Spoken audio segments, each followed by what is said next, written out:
T-minus 30 seconds. First stage tanks pressing.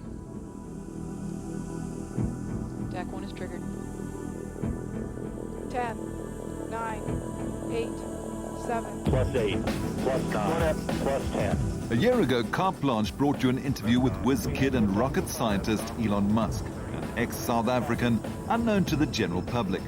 More than anything, Elon was a visionary with big dreams. If we can build something that's capable of taking people and equipment to Mars, such that it can serve as a transportation infrastructure for humanity becoming a multi-planet species, which I think is a very, very important objective, then I would consider the mission of SpaceX successful. On the 20th of March this year, Elon came that much closer to achieving that dream. Elon, how are you feeling right now? Great. We had a very successful test launch, learned everything we need to know to get our upcoming satellite launch to orbit, which was the goal of this mission. So we're very excited. There was a lot of champagne consumed here at SpaceX last week. SpaceX is Elon's Los Angeles-based company. But how did he make the money to fund his vision? Elon started a software company called Zip2 and began to build his fortune by selling his software. He then co-founded PayPal, one of the world's leading electronic payment systems. We sold that to eBay for about $1.5 billion, and then the eBay share price subsequently rose by a factor of 3. In that case, it was a sale for stock. How has having a lot of money changed your lifestyle? If you have millions of dollars, it changes your lifestyle, and anyone who says differently is just full of bullshit. But Elon wasn't prepared to sit on his bank balance. He wanted to reach for the stars. His primary aim to take on the big boys like Lockheed, Boeing and Arianespace, shooting satellites into orbit, but at a quarter of the price. Since the founding of SpaceX here in the aerospace hub of Southern California, Elon and his team of rocket scientists have worked towards a clear mission: make space travel as affordable as an air ticket. His capital allowed him to pick the best brains in the business.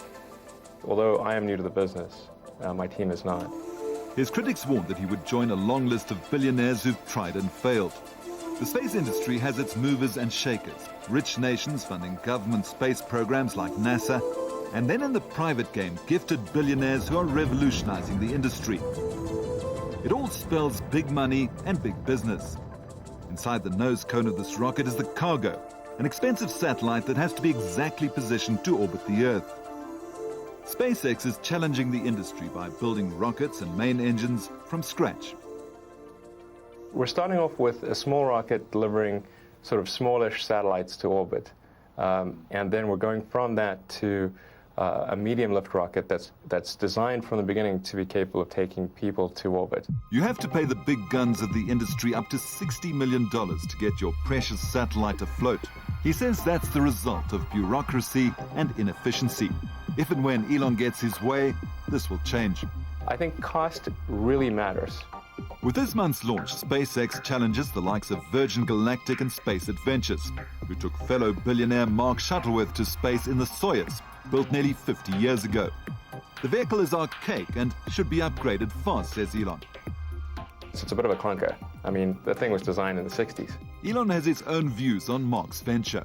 It doesn't do a great deal to advance the goal of humanity becoming a spacefaring civilization, which is what my objective is with SpaceX. An incredible vision and brave plans, but were they going to fly?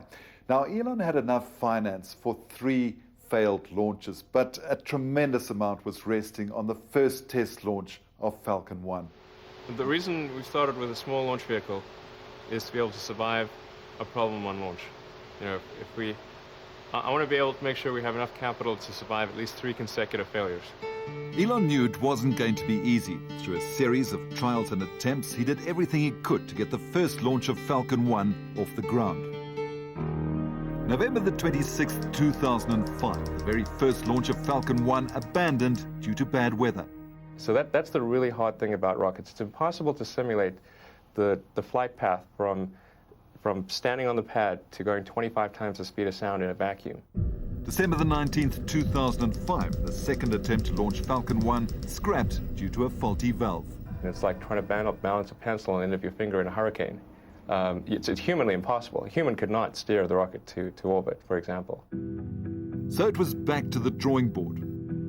February the 10th, 2006, the third attempt confronted with a technical delay. There's 100 things that can happen, and one of them is success. But success was proving to be elusive. More tests to validate the rocket hardware. Launch day was drawing closer, and tension was growing. Yeah, definitely. I think there's going to be, a serious pucker factor on launch day. Then, on the 25th of March, the first launch of Falcon 1 finally took place. After just 29 seconds of flight, the main engine failed, leading to loss of the vehicle. The first launch of Falcon 1 was a failure. For nearly a year, no news came from SpaceX headquarters. But behind the scenes, the team was working day and night. One down, and the stakes were really high when Elon and his team headed for the launch pad on the remote island of Omelek. Was the second test launch of Falcon 1 going to leave Elon a hero of private commercial spaceflight, or was he going to be the laughing stock of his well-heeled competitors? 5, First stage 4, engine sequence initiated. 3, 2, 1. D-Day, the 20th of March this year, and finally liftoff for Elon and SpaceX. We have liftoff. Have liftoff.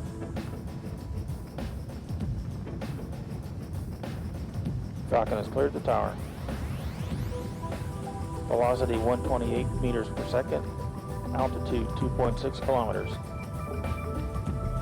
Vehicles passing through max Q. Velocity 450 meters per second. Altitude 30. The first stage succeeded in going through the Earth's atmosphere and into vacuum. The second stage achieved rocket separation and then finally deployment. Stages are separated. Second stage ignition confirmed.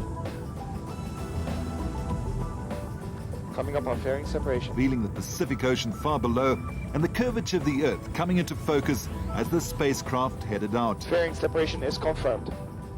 Copy. This marked a near-perfect flight, just short of full orbital velocity. Vehicle velocity is 2634 meters per second. Altitude 117 kilometers. Second stage engine performance nominal. Now, you got to an altitude of what, about 200 miles? About 300 kilometers, actually, which is only, it's less than 100 kilometers below the International Space Station. With this feat, SpaceX has convinced key stakeholders that they have what it takes. The vehicle has basically proven itself. That's our view, and that's also the view of our customers, which is critical. All of our customers are very excited by the results of the test launch. And ultimately, this is all about business. Elon has put a lot of his own money on the line to follow his space dreams, but he now has serious backers, like the United States Air Force. NASA also presented SpaceX with a contract worth $278 million aimed at trips to the International Space Station. In only a few days since the launch, we've had 4 requests for proposal for additional missions. Some of your critics said that you didn't understand the whole space business, you didn't understand the terms and the dangers. What do you think they're saying now? From these sort of independent observers out there, they're pretty jaded because they've seen a lot of companies come and try to do this. No one's been successful, so why should we be any different? And we have to, prove that we're going to be different. How does this affect the countdown to this wonderful idea of space tourism? I call it private space flight versus government space flight. And, Falcon 1 is our test vehicle. It's what we're using to really figure out all the technologies. Because Falcon 1 is not designed to carry people, but our Falcon 9 big vehicle is. Now that the rich are clamoring for a trip to space, when choosing to be taken for a ride costing millions, it's important to know the difference between suborbital and orbital private space flight. It's a huge, huge difference. A suborbital flight is basically like a cannonball shot. They sort of punt you high in the air and then you fall back down. That's really what's being sold by Richard Branson, Virgin Galactic, and some of the other people out there. Elon is proposing to deliver full orbital space travel within the next 5 years. It's really, perhaps the difference between having a boat that can cross the English Channel is sort of suborbital, and a boat that can circumnavigate the globe is orbital. Do you think people like Boeing and Ariane Space are getting worried? Yeah, I think Boeing and Ariane are to some degree concerned about SpaceX because I think that they would have a great deal of difficulty competing with us on price. Are there other contenders that can still beat you to the finish line here? I'm not really worried about any of the competitors. We're either going to do it, or if we fail, it'll be our fault.